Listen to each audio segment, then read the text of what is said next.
Sebelum kita masuk ke cerita, jangan lupa tekan tombol subscribe dan aktifkan lonceng notifikasi agar kalian tidak ketinggalan cerita terbaru dari Mang Ripan. Dan tidak usah lama-lama, ini dia ceritanya. Selamat mendengarkan. Aku Vira. Pengalaman mengerikan ini terjadi bertahun-tahun yang lalu. Suamiku yang bekerja di sebuah perusahaan konstruksi dan ditugaskan ke wilayah Banten, tepatnya di Pandeglang. Saat itu, aku sedang hamil anak kedua dan aku tidak mau jauh dari suami. Maka kami sekeluarga memutuskan menyewa rumah untuk tinggal sementara. Kata suamiku, dia hanya ditugaskan selama 3 bulan saja dan setelah itu dia akan kembali lagi ke Jakarta. Lumayan sulit mencari rumah sewa di sana, hingga akhirnya suamiku menemukan sebuah rumah yang nyaman dan cukup besar di Kampung Langansari. Di depan rumah itu, ada sebatang pohon mangga dan sebuah ayunan yang terbuat dari bekas ban mobil. Dinding depan rumahnya ditempeli keramik merah. Ada 2 tiang penyangga utama di bagian depannya. Lantai keramiknya berwarna putih. Perabotan di rumahnya sudah lengkap. Ada juga 3 kamar, 1 dapur, dan 1 kamar mandi yang sudah menggunakan air jet pump. Rumahnya nyaman ya, Pak? Kataku sambil memperhatikan sekeliling. Iya, Mah. Di daerah sini juga sejuk.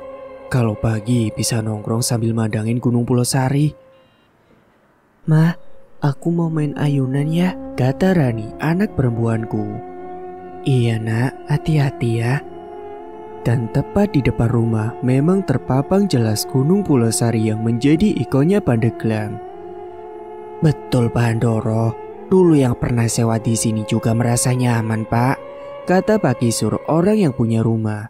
Kebetulan dia memiliki 2 rumah di kampung itu, jadi yang satunya selalu dia sewakan. Oh iya Pak, silakan isi 2 kamar ini, sementara kamar yang paling ujung, dia menunjuk sebuah kamar yang dekat dengan dapur. Nah yang itu, kamarnya saya kunci karena masih direnovasi dan belum selesai. Oh iya Pak, timpal suamiku. Kami memeriksa semua ruangan rumah itu, dari mulai ruang tamu sampai ke kamar mandi, semuanya terawat dengan baik.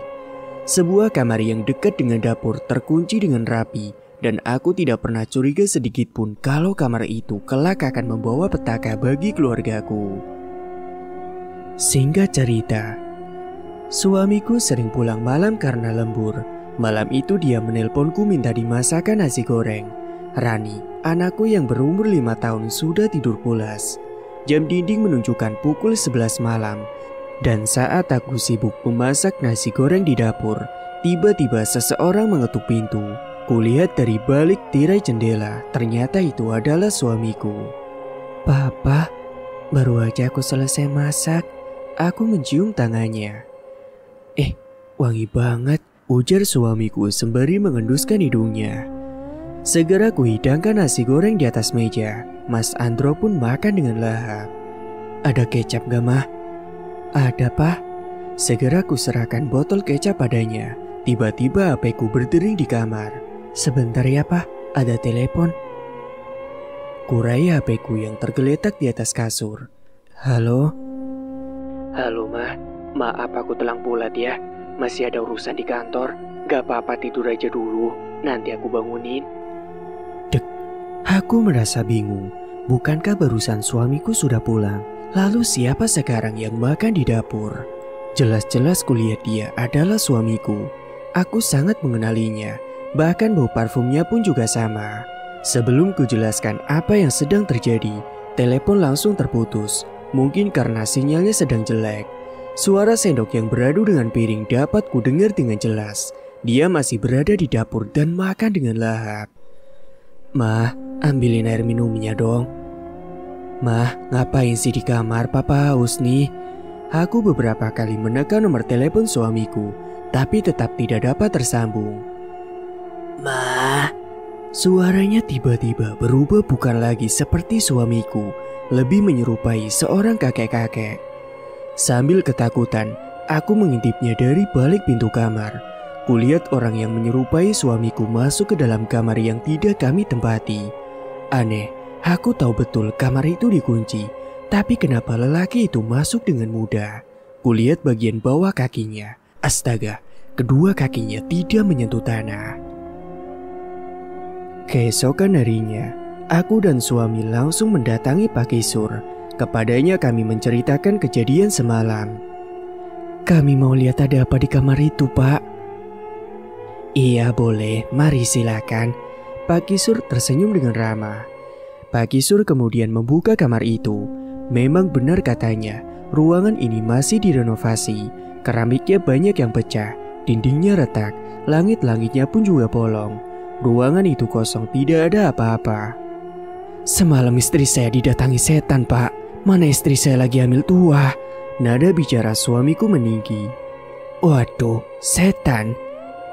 Iya, Pak. Dia menyerupai suamiku dan masuk ke dalam kamar ini. Sautku menimpali. Selama ini tidak pernah ada setan di kampung kami, Pak. Mungkin barangkali karena Bapak pendatang, kata Pak Kisur. Lalu bagaimana cara mengusirnya, Pak? Banyak berdoa saja, Pak. Pastikan istri Bapak jangan sering melamun, sebab setan sangat mudah merasuki orang yang melamun.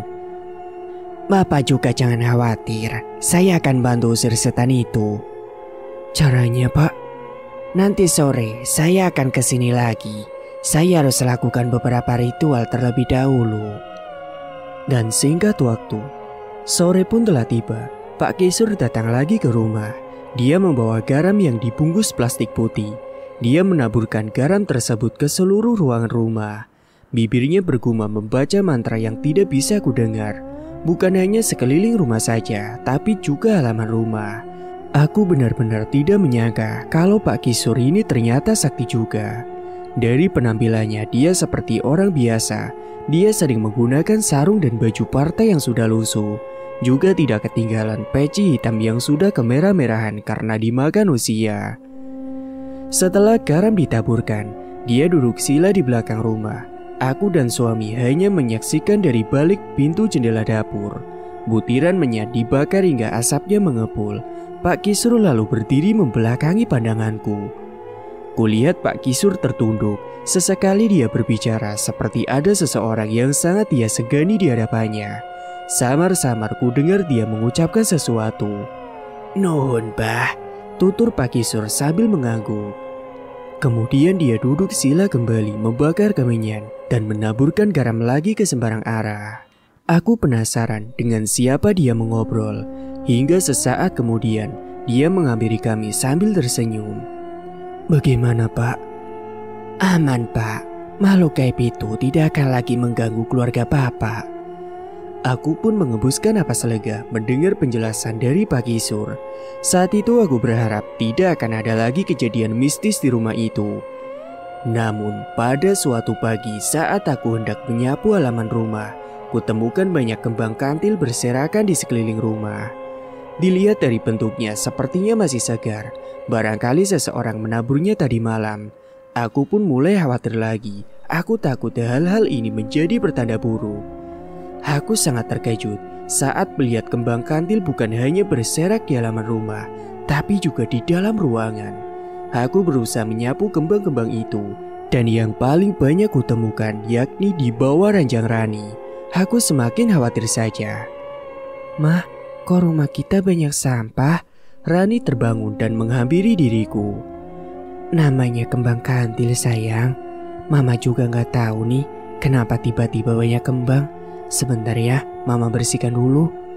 Segera ku bersihkan kembang kantil itu. Ku masukkan kembang-kembang itu ke dalam karung lalu membakarnya di belakang rumah. Saat sedang membakar kembang kantil, dari balik pepohonan, kulihat seorang kakek-kakek mengenakan baju lengan panjang dan juga celana hitam. Seluruh rambutnya terlihat sudah memutih. Kakek itu menatap ke arahku dengan tatapan tajam. Siapa dia? Buru-buru aku pun langsung masuk lagi ke dalam rumah. Tatapan kakek itu sudah membuatku ketakutan. Singkatnya, aku dan Mas Andro kembali mendatangi rumah Pak Kisur untuk protes lagi tentang kejadian janggal yang kualami. Tepatnya tentang kembang kantil tempo hari. Setibanya di sana, kami dipersilakan duduk di atas sofa yang sudah usang penuh dengan sobekan di sana sini. Ruang tamu Pak Kisur terbilang sederhana. Dindingnya warna putih yang sudah memudar. Ada sebuah retakan pada dinding itu. Bisa jadi karena gempa bumi atau memang sudah dimakan usia. Sebuah foto berbingkai coklat dipajang pada dinding. Dapat kupastikan kalau foto itu adalah Pak Kisur dan juga istrinya waktu masih muda. Dari dapur, kulihat Maisa, istrinya Pak Kisur, membawa 2 toples rengginang dan seteko kecil air putih. Dengan ramah dia mempersilahkan kami untuk mencicipi makanannya. Pak Kisur duduk berhadapan dengan suamiku. Dengan berapi-api, suamiku menceritakan kejadian janggal di rumah yang kami sewa. Wah, sudah ada kembang kantil toh. Iya, emangnya kenapa, Pak? Itu pertanda baik, Pak. Artinya makhluk gaib itu sudah pergi dari rumah. Senyum Pak Kisur mengembang menampakkan giginya yang hitam berselang putih. Masa sih, Pak? Bapak nggak bohong kan? Tanyaku entah kenapa aku curiga. Iya, Bu. Kalau ada kembang kantil itu pertanda baik kok, ujar Maisa membela suaminya. Walau masih ragu, aku dan suamiku mencoba untuk percaya. Sebenarnya ingin sekali kami pindah dari rumah itu, tapi sangat sulit sekali mencari rumah sewa di sana. Setelah mencicipi makanan ringan, kami pun lekas pamit. Pak Kisur dan Maisa mengantar sampai pagar rumahnya. Bah, mereka nggak punya anak ya? Entah kenapa tiba-tiba pertanyaan itu terlintas dalam benakku. Kayaknya enggak deh, atau mungkin saja anaknya sudah berkeluarga, timbal Mas Andro sambil terus berjalan. Lokasi rumah yang kami sewa memang berada di ujung kampung, terpisah dengan pemukiman warga. Jadi kalau jalan kaki ke rumah Pak Kisur lumayan membuatku sangat lelah. Tapi tadi aku nggak lihat foto anaknya, Pak. Iya juga ya. Ya sudah, bukan urusan kita juga kok. Yang penting kita nggak diganggu makhluk gaib itu. Aku mengangguk, sesekali berjinjit melangkahi jalan yang becek. Sore itu hujan turun dengan deras. Aku bermain petak umpet bersama Rani. Awalnya permainan itu berjalan baik-baik saja, hingga malapetaka datang saat giliran anakku yang bersembunyi. Aku duduk di atas tempat tidur, menutup mata sambil menghitung mundur. Mama hitung ya. 5, 4, 3, 2, 1. Siap gak siap mama datang nih? Di mana ya anak mama? Aku melangkah keluar kamar sambil memegangi perutku yang buncit. Ku cari di dapur. Aku yakin biasanya Rani bersembunyi di bawah meja makan, tapi tidak ada. Atau dia sembunyi di kamar mandi. Segera ku cari di sana, tapi tetap tidak ada. Mama, ku dengar suara itu dari kamarnya. Mama datang nih. Aku berjalan menuju kamarnya. Rani, ku buka perlahan pintu kamar anakku. Di mana ya anakku yang cantik? Ku tengok di kolong ranjang, namun tidak ada. Di belakang tirai jendela juga tidak ada. Di belakang pintu tidak ada juga. Di dalam lemari pun tidak ada juga. Aku pun mulai panik. Rani kamu di mana, Nak? Mama, sini, Mah. Suaranya terdengar lagi sambil tertawa cekikikan. Langkah kakinya yang mungil ku dengar di ruang tamu. Ran, aku periksa di belakang sofa, tapi tetap tidak ada. Mama, tolong. Suaranya memenuhi ruang rumah. Rani, kamu di mana, Nak? Itu teriakan terakhir Rani. Anakku menghilang entah kemana. Sudah aku cari ke seluruh ruang rumah, tapi tetap tidak ada. Segera aku telepon suamiku. Tanganku bergetar hebat sambil menangis panik. Pak, Rani hilang. Maksud kamu apa, Dek? Aku tadi main petak umpet sama Rani, Mas, dan dia hilang gitu aja. Astaga, oke, kamu tenang ya. Aku akan pulang sekarang. Dan singkat waktu, saat suamiku datang, dia langsung meminta Pak Kisur untuk membuka kamar yang sedang direnovasi. Tapi hasilnya nihil. Rani tidak ada di sana. Aku pun menangis dan sangat panik. Aku takut tidak dapat bertemu dengan anakku lagi. Aku akan laporkan ini ke polisi, ujar suamiku. Mereka tidak akan bisa membantu. Ini urusan gaib. Aku bisa mencari keberadaan anak bapak. Tapi aku butuh waktu sekitar 3 hari. Aku harus melakukan beberapa ritual terlebih dahulu, ujar Pak Kisur. Dan singkat waktu, 3 hari berlalu, anakku belum juga ditemukan. Aku tidak mau meninggalkan rumah itu sebelum Rani kembali. Dan di hari keempat, tepatnya malam Jumat, Pak Kisur datang ke rumah. Dia membawa 2 ekor ayam hitam. Aku yakin dia pasti akan melakukan sajenan untuk menemukan anakku. Dia membuka kamar yang selalu dikunci, kemudian dia mengunci dirinya dari dalam. 2 jam berlalu, aku dan suamiku menunggu dari luar dengan perasaan cemas. Dan tiba-tiba terdengar suara jeritan Rani dari dalam kamar. Mama, Rani, Pak Kisur, buka pintunya Pak. Pak, buka pintunya Pak. Suamiku menggedor pintu kamar itu. Pak Kisur pun kemudian muncul dari dalam kamar sambil membopong Rani. Rani, aku tak henti menangis melihat kondisinya yang sangat lemas. Tidak ingin kejadian serupa menimpa kami lagi. Aku dan suamiku pun memutuskan untuk kembali ke Jakarta, walau tugasnya belum selesai.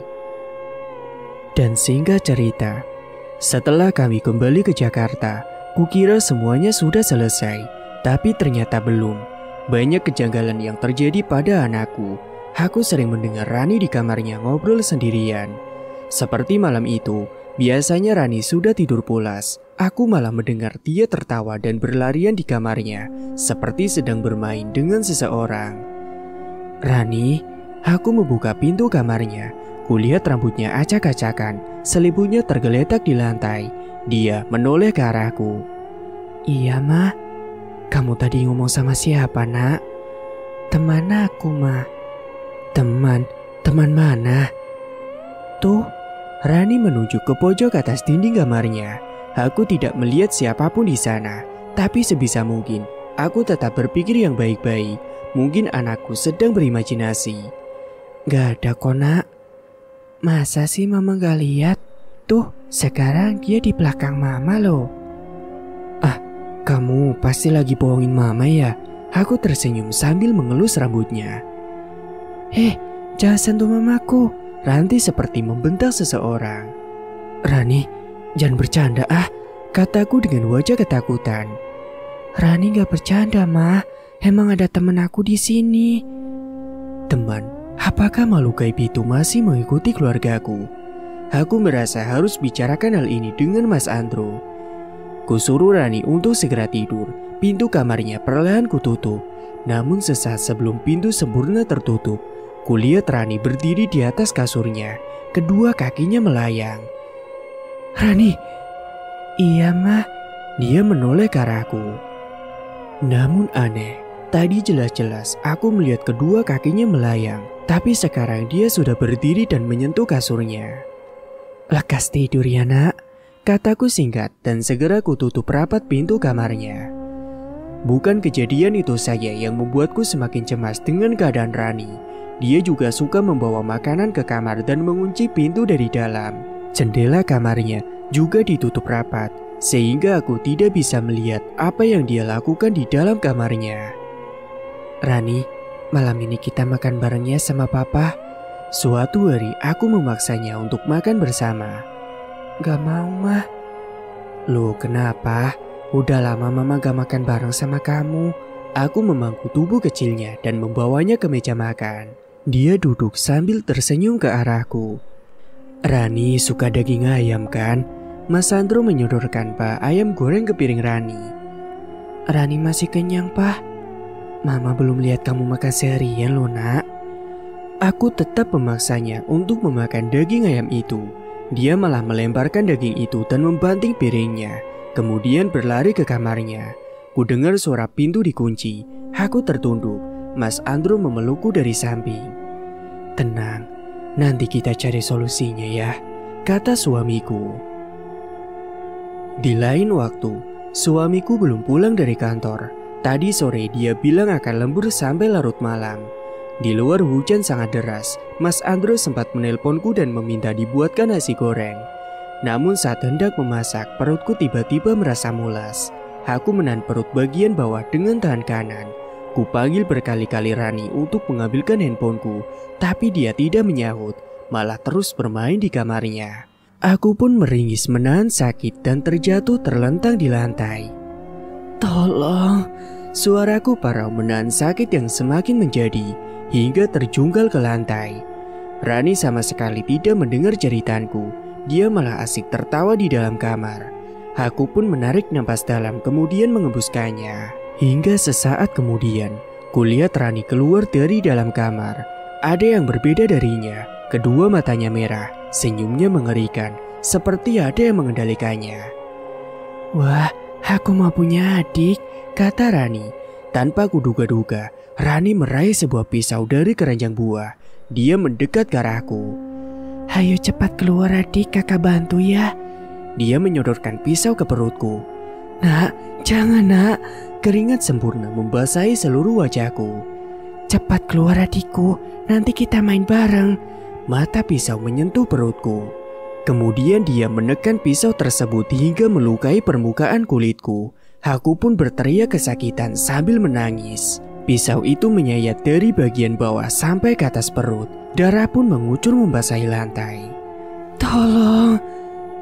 "Vira, astaga!" Untung saja saat itu suamiku langsung datang. Dia langsung menepis pisau yang ada di tangan Rani. Kemudian membopongku ke mobil. Dia mengemudikan mobil dengan sangat cepat karena merasa panik. Sementara aku masih mengerang kesakitan di kursi belakang. Rani duduk bersama ayahnya di kursi depan. Dan tidak ada kesedihan di wajahnya sama sekali. Rani malah menoleh ke arahku sambil senyum-senyum sendiri. Sesekali kulihat Mas Andrew melirik ke arah Rani dengan wajah yang cemas. Mungkin dia semakin bingung setan apa yang mengendalikan si Rani sampai hendak membunuh ibunya sendiri. Hingga sesampainya di rumah sakit, petugas rumah sakit langsung membawaku ke ruang bersalin. Untung saja aku masih bisa diselamatkan dan bayiku juga lahir dengan selamat. Tapi akibat luka sayatan di perut, aku harus mengalami beberapa perawatan di rumah sakit. Singkat cerita, Mas Andrew ingin Rani ditangani oleh seorang psikiater. Aku setuju, karena memang semakin hari tinggal Rani semakin aneh saja. Seperti ada yang mengendalikannya. Rani pun didudukan di atas sofa di kamarnya. Aku dan Mas Andrew ikut mendampingi Rani. Bu Hera, seorang psikiater, mencoba untuk berkomunikasi dengan anakku. "Nak Rani, panggil saja aku Bunda Hera. Bunda akan nemenin kamu hari ini. Bunda mau ngajak Rani main sebuah game seru. Yuk ikuti Bunda. Pejamkan mata Rani ya. Anak pintar. Tarik napas dalam-dalam lalu hembuskan. Nah, Bunda mau nanya. Katanya kamu punya teman ya?"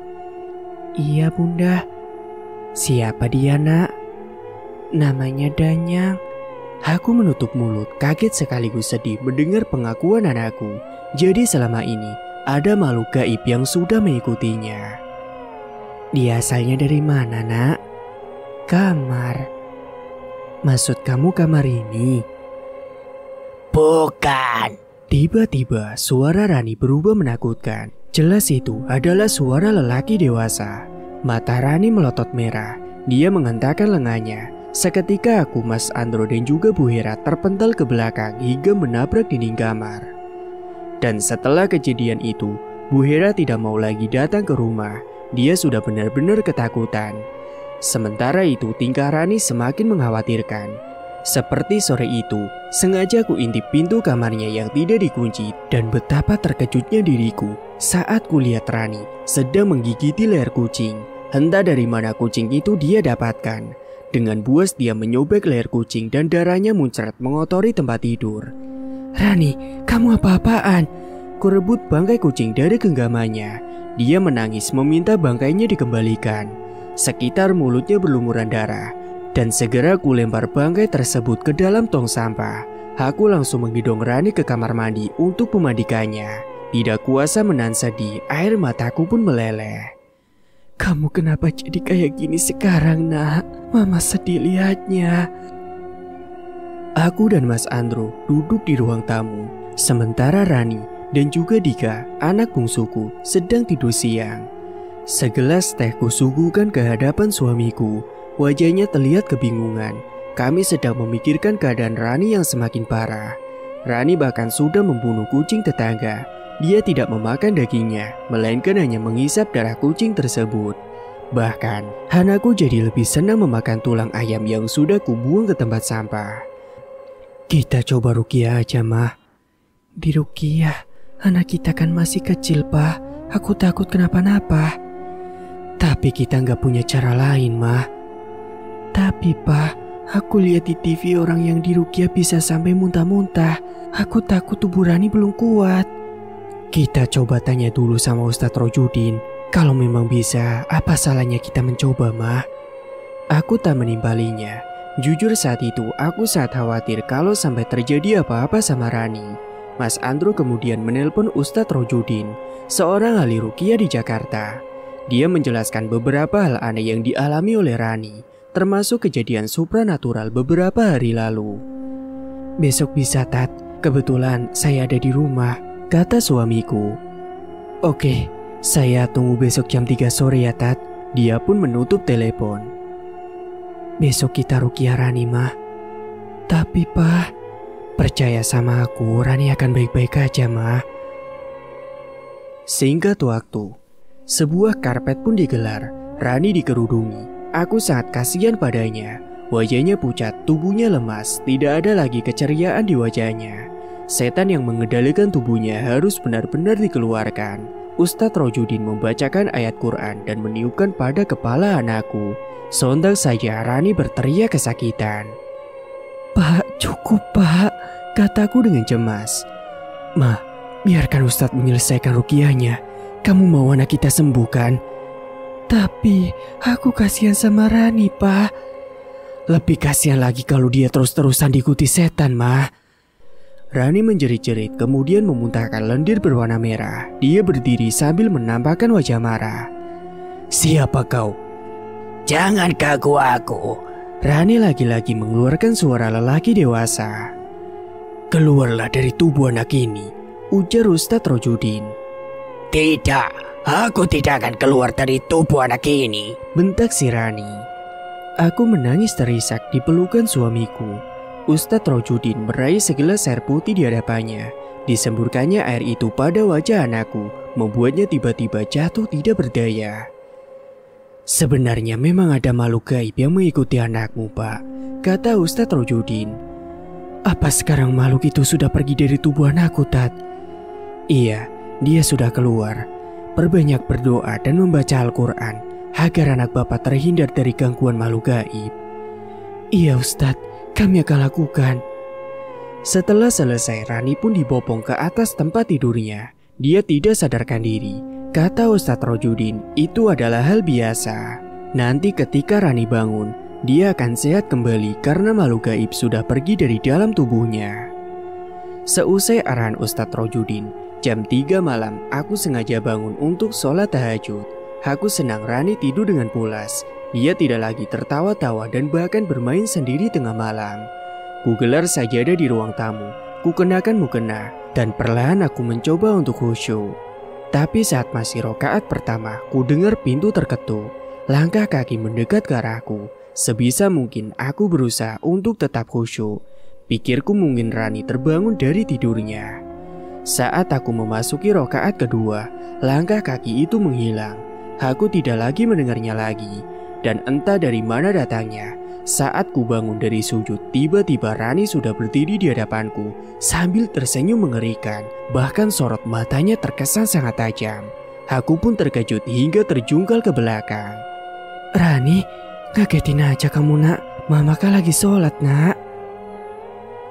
Singkat cerita, di lain waktu, Mas Andro mengajakku dan juga anak-anak untuk berkunjung ke rumah orang tuanya di Bogor. Tentu saja aku sangat senang karena setidaknya bisa melupakan semua kejadian aneh yang kualami akhir-akhir ini.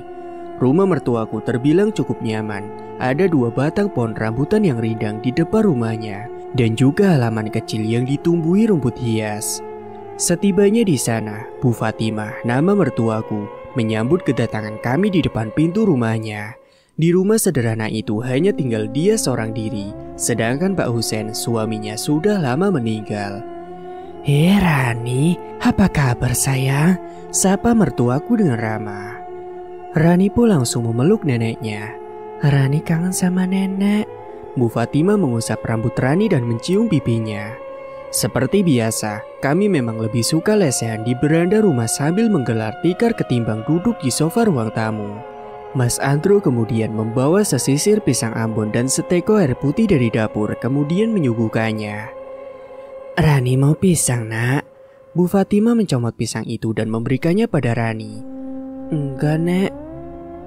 Akhir-akhir ini Rani aneh, Bu. Mas Andro membuka obrolan. Aneh kenapa maksud kamu? Seperti ada makhluk gaib yang mengikuti Rani, Bu. Waduh, kalian sudah obati apa belum? Sudah berkali-kali tapi tetap seperti itu, Bu. Kali ini aku yang menimpali. Dia juga sudah kami ruqyah tapi tetap saja seperti itu, kataku sambil mencomot pisang Ambon. Apakah dulu Rani pernah hilang? Tanya Bu Fatima. Iya, Bu. Mas Andro terlihat serius. Kalau begitu, kamu coba deh datang ke tempat kejadian saat dia hilang. Siapa tahu ada petunjuk di sana. Saran mertuaku yang cukup masuk akal. Aku sebenarnya sudah curiga dari awal kalau anakku memang ada yang mengikuti atau lebih parah lagi ada makhluk gaib yang sedang mengendalikannya. Aku dan Mas Andro mengangguk. Mungkin apa salahnya mencoba saran dari Bu Fatima. Oh iya, tapi bayimu baik-baik saja kan? Sini, ibu mau gendong. Aku pun kemudian menyerahkan Dika pada mertuaku. Kemudian dia ditimang-timang. Aku sangat beruntung punya ibu mertua sebaik Bu Fatima. Seminggu setelah kembali dari Bogor, aku mengalami kejadian mencekam lagi. Saat sedang menyusui, ku dengar seseorang mengetuk pintu kamar. Semakin lama ketukan itu semakin kuat tanpa ada suara yang memanggil dari luar rumah. Aku buru-buru meletakkan bayiku di tempat tidurnya dan bergegas untuk membuka pintu. Mah, jangan dibuka. Rani muncul dari dalam kamarnya dengan wajah ketakutan. Kamu tahu itu siapa, nak? Rani mengangguk. Pintu itu bukan lagi diketuk, tapi digedor-gedor. Saat itu siang bolong dan aku rasa tidak mungkin ada setan. Itu siapa, Ran? Danyang, mah, temanku. Dia lagi marah sama aku. Aku terkejut dengan ucapan Rani. Kemudian bergegas menggendongnya, membawanya ke dalam kamar. Lalu segera aku hubungi Mas Andro agar dia cepat pulang. Pak, makhluk gaib itu datang lagi ke rumah kita. Hah? Terus Rani bagaimana, Mah? Dia baik-baik saja, Pak.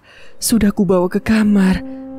Namun saat aku menoleh ke arah Rani, dia tiba-tiba menghilang. Loh, Ran? Mas, Rani gak ada, Mas. Mama, kulihat dia melayang di atas sambil tersenyum padaku. Ya ampun, Rani. Mas, buruan panggil Ustadz Rojudin lagi, Mas. Baik, Ma.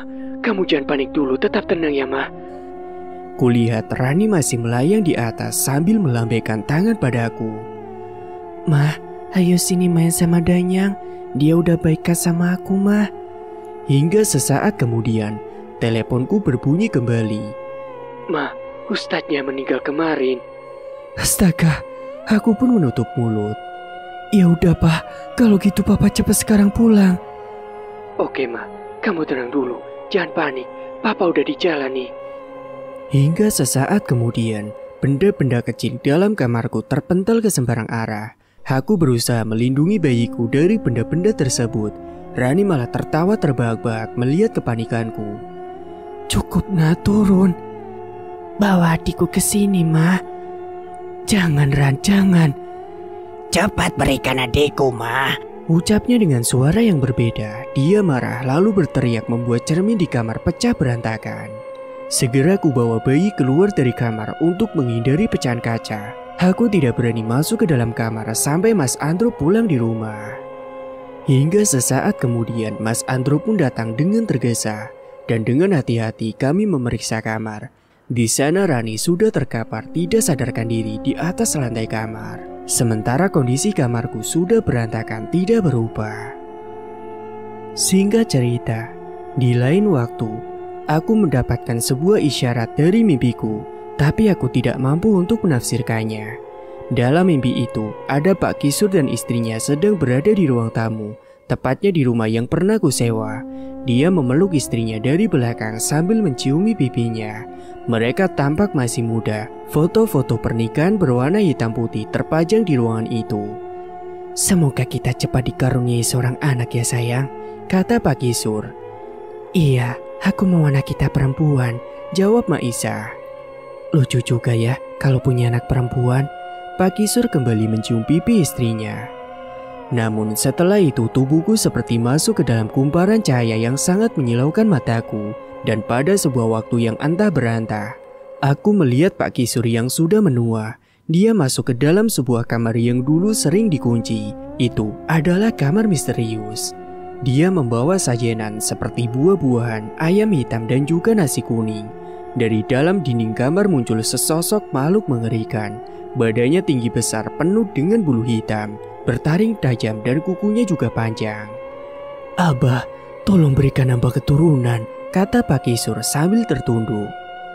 Aku tidak dapat mengingat dengan jelas apa selanjutnya yang dikatakan oleh makhluk yang dipanggil Abah oleh Pak Kisur. Mimpi itu bukan hanya sekali datang dalam tidurku, tapi sudah sampai 3 kali. Di mimpi kedua dan ketiga, aku melihat Pak Kisur rajin memberikan sajenan di dalam kamar itu. Aku sudah menceritakan tentang mimpi ini pada Mas Andro, tapi dia hanya menanggapi itu hanya bunga tidur. Katanya hanya orang bodoh yang percaya pada mimpi. Dia memang orang yang tidak pernah mau percaya pada isyarat mimpi. Sungguh waktu itu aku sangat penasaran, pesan apa yang sebenarnya tersirat dalam mimpiku itu. Singkat cerita, di lain waktu, aku berdiri di depan kaca jendela rumah sambil menggendong bayi. Kulemparkan pandangan keluar jendela. Di depan rumahku ada sebatang pohon mangga yang dahannya dipasangi ayunan. Di sana Rani sedang anteng main ayunan. Aku harus rajin memperhatikan tingkahnya karena takut ia melakukan hal-hal yang tidak wajar kembali, seperti membunuh kucing. Beberapa saat kemudian seseorang mengetuk gerbang rumah. Aku menghampirinya dan membukakan pintu gerbang. Ternyata itu adalah seorang kurir yang mengantarkan paket untuk Mas Andro. Saat sedang menandatangani dokumen serah terima, si kurir tersebut tiba-tiba ketakutan. Wajahnya pucat, dia melihat ke arah Rani yang sedang main ayunan. Ada apa ya Mas? Enggak Bu, sudah belum Bu tanda tangannya. Dia tampak terburu-buru. Mas lihat apa sih? Aku penasaran. Bukannya menjawab, dia malah langsung pergi begitu saja tanpa permisi. Penasaran aku pun menghampiri Rani di bawah pohon. Tidak ada yang aneh darinya. Dia tersenyum manis padaku, kemudian mengayun kembali. Aku heran, kenapa kurir tadi ketakutan melihat anakku? Apakah dia melihat sesuatu yang menakutkan? Entahlah, aku tidak mau ambil pusing. Kemudian di dalam rumah, kubuka paket pesanan Mas Andro. Kotak paket itu tidak terlalu besar seperti kotak sepatu. Dan betapa terkejutnya saat kulihat isi paket tersebut. Ada sebuah keris dan secari kertas berisi mantra-mantra dalam bahasa Jawa. Aku yakin benda mistis ini dibeli Mas Andro untuk mengusir makhluk gaib dalam diri Rani. Mama, aku terkejut kenapa tiba-tiba Rani berdiri di hadapanku. Barusan dia main ayunan dan tidak kudengar suara pintu saat dia masuk. Rani tersenyum padaku. Apa itu mah? Sontak saja kumasukkan kembali keris itu ke dalam kotaknya. Bukan apa-apa nak, ini barang pesanan papa. Coba Rani mau lihat. Tangannya menggapai kotak yang kupegang. Jangan ya, nanti dimarahin papa. Tumben sekali, kali ini Rani nurut pada ucapanku. Dia tidak memaksa ingin menyentuh keris tersebut. Segera ku simpan kerisnya di bawah tempat tidur, sedangkan Rani kembali main ayunan. Dan lagi-lagi hal ganjil pun terjadi. Saat Mas Andro pulang ke rumah lalu menanyakan keris pesanannya. Tiba-tiba saja keris dan kertas mantra-mantra itu hilang entah kemana. Singkat cerita, di lain hari, tepatnya di malam Jumat, aku sengaja mengaji Yasin karena dipercaya dapat mengusir setan. Namun lagi-lagi aku mengalami kejadian mencekam. Saat baru saja membaca beberapa ayat, ku dengar Rani dari dalam kamarnya berteriak kesakitan, bahkan sampai pingsan. Aku panik dan langsung membawanya ke rumah sakit. Rani dibaringkan di ruang rawat inap. Aku dan Mas Andro menjaga di samping tempat tidurnya, sedangkan bayiku sudah tidur pulas. Untungnya pihak rumah sakit menyediakan tempat tidur untuk bayi. Aku pun lega dengan itu. Dokter dan perawat pun bergantian memeriksa keadaan Rani sampai malam semakin larut dan tidak terasa aku dan Mas Andro ikut tertidur di samping Rani. Dan singkat cerita, Aku semakin khawatir karena sudah 2 minggu ini Rani tidak sadarkan diri. Kata dokter Roni mengalami koma. Tapi jujur saja aku yakin kalau ini ada kaitannya dengan gangguan makhluk gaib. Aku membujuk Mas Andro untuk mencari dukun yang bisa mengobati anaknya. Kalau bisa dukun yang paling sakti sekalipun, berapapun akan aku bayar asal Rani bisa sembuh. Mas Andro pun kemudian berusaha mencari informasi mengenai dukun tersebut. Mas Andro akhirnya mendapatkan informasi tersebut. Kami lantas memutuskan untuk membawa Rani ke sana. Apa boleh buat, memang semua upaya harus dicoba. Dan sepanjang perjalanan menuju ke rumah dukun, Rani tetap tidak sadarkan diri berada di pangkuanku. Sengaja aku tidak membawa Dika bayiku, dia kutitipkan pada ibu mertua. Mobil yang dikemudikan Mas Andro tiba di sebuah perkampungan. GPS menunjukkan kalau kami sudah tiba di tujuan. Mas Andro melambatkan laju mobilnya. Dia membuka jendela mobil. Dia kemudian menanyakan kediaman Abah Yadi, orang yang dicarinya, yang adalah dukun yang katanya terkenal sakti.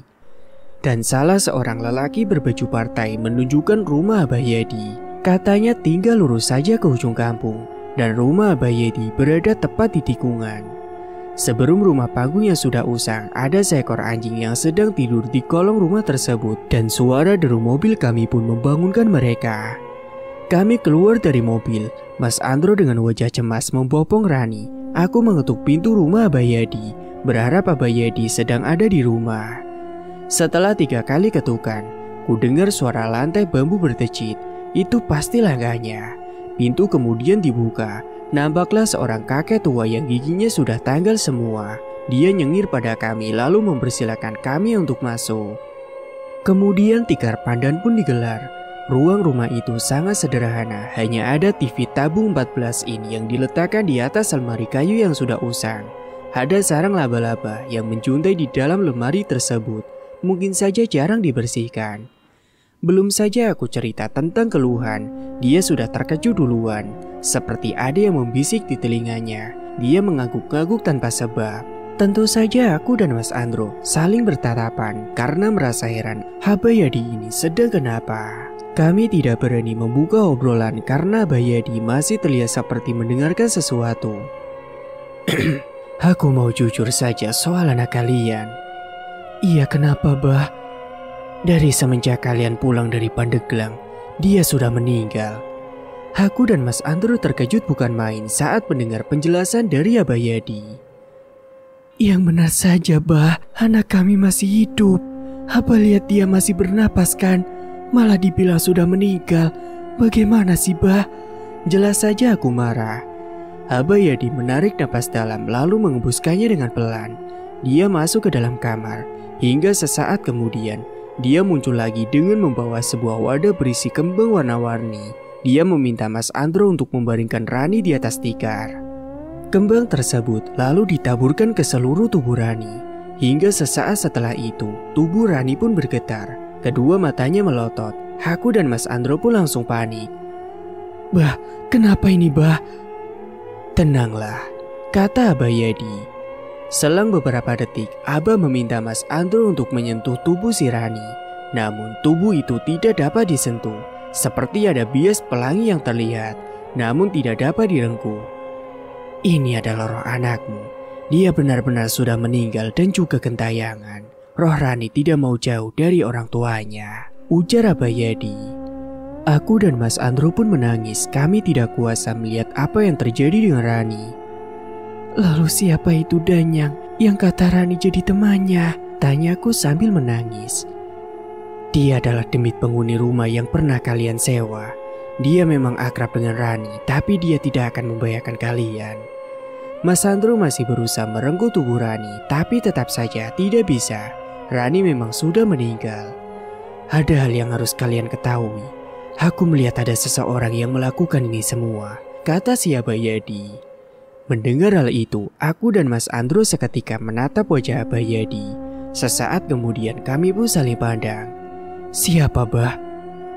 Kisur. Dia memanfaatkan anakmu untuk tumbal agar dia bisa punya keturunan. Dasar bajingan! Suamiku mendelik marah. Perlahan tubuh Rani pun menjadi samar hingga sesaat tubuh itu pun akhirnya menghilang. Bah, Rani kemana? Dia tidak akan kemana-mana. Saat kalian pulang nanti, dia pasti ada di rumah.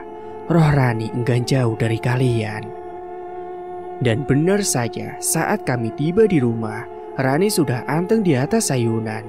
Dia malah menyapa kami sambil tersenyum ramah. Sontak aku dan Mas Andro pun langsung memeluknya sambil menangis. Dan singkat cerita, besoknya aku dan Mas Andro pergi ke Pandeglang untuk menuntut balas atas perbuatan Pak Kisur. Suamiku mengemudikan mobil dengan sangat cepat.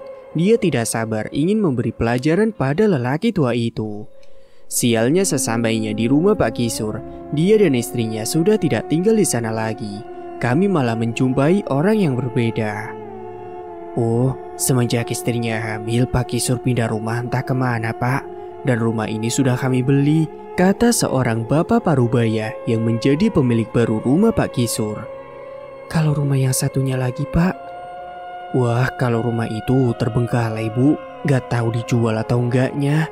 Memangnya ibu mau beli rumahnya ya? Oh, enggak, Pak. Kalau begitu kami pamit dulu ya, Pak. Terima kasih banyak atas infonya.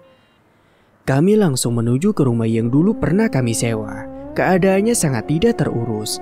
Pintunya dibiarkan terbuka. Kami masuk ke dalam rumah tersebut, kemudian mendobrak kamar tempat Rani ditemukan dulu. Dan betapa terkejutnya saat kami temukan pakaian Rani tergeletak di sana. Juga ada sebuah boneka panda kesayangan Rani. Kami pun menangis dan bersumpah akan menemukan Pak Kisur. Singkat cerita, namun nyatanya kami tidak pernah berhasil menemukan Pak Kisur. Dia dan istrinya hilang begitu saja entah kemana. Dan soal Rani, rupanya dia enggan pergi dari rumah. Dan walaupun kami tahu kalau dia adalah roh gentayangan, tapi kami tetap membiarkannya berada di rumah ini. Dika, adik Rani, sudah tumbuh menjadi seorang remaja. Tapi Rani tetap menjadi gadis manis yang berumur tidak lebih dari 5 tahun. Sebenarnya aku dan Mas Andro sudah mengikhlaskan kematian Rani, tapi kami tidak tega kalau harus mencari paranormal untuk mengusirnya dari rumah. Lagi pula juga Dika sudah menerima keadaan kakaknya itu. Dia malah semakin sayang pada Rani, padahal dia tahu kalau kakaknya adalah seorang hantu.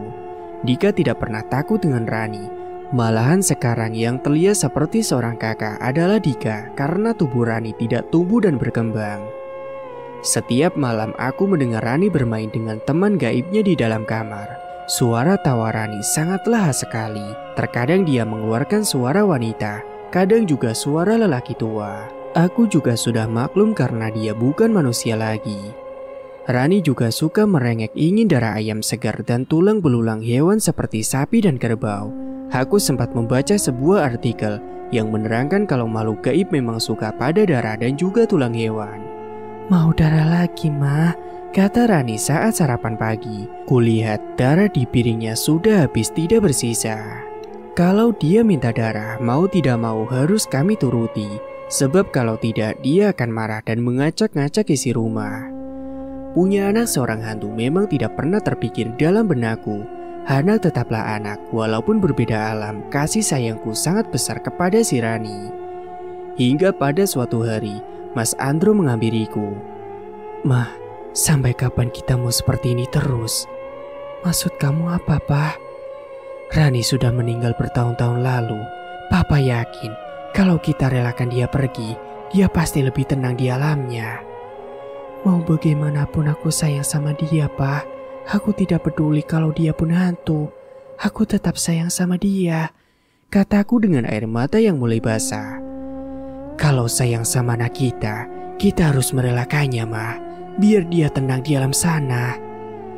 Mama sama Papa lagi ngomongin aku ya? Tiba-tiba Rani memotong obrolan kami. Dia berdiri di depan pintu. Sekitar mulutnya penuh bercak darah ayam. Tangannya menggenggam tulang sapi. Enggak sayang, aku mengusap air mataku. Kulihat suamiku pun semakin bingung. Aku tahu Mas Andro ingin sekali memanggil seorang dukun lalu mengusir Rani dari rumah. Dia ingin Rani tenang di alamnya. Tapi aku tidak sampai hati untuk mengusir anakku sendiri. Hingga sampai saat ini setelah berpuluh-puluh tahun Rani tetap tinggal bersama kami. Dia tidak tumbuh dan juga tidak menua. Mas Andro suamiku tercinta meninggal dunia lebih dulu daripada aku. Sedangkan Dika, anak bungsuku, sudah tinggal di Lampung bersama istri dan juga anaknya. Dan sekarang, aku hanyalah seorang wanita tua yang sudah beruban dan juga berkeriput. Dan sosok Rani masih bersamaku berada di rumah ini. Dan itulah ending dari cerita yang Mang Ripan bawakan kali ini. Cerita ini ditulis oleh Bang Esot. Bagi kalian yang ingin membacanya secara langsung bisa kunjungi link yang ada di deskripsi. Tamat, cerita pun selesai.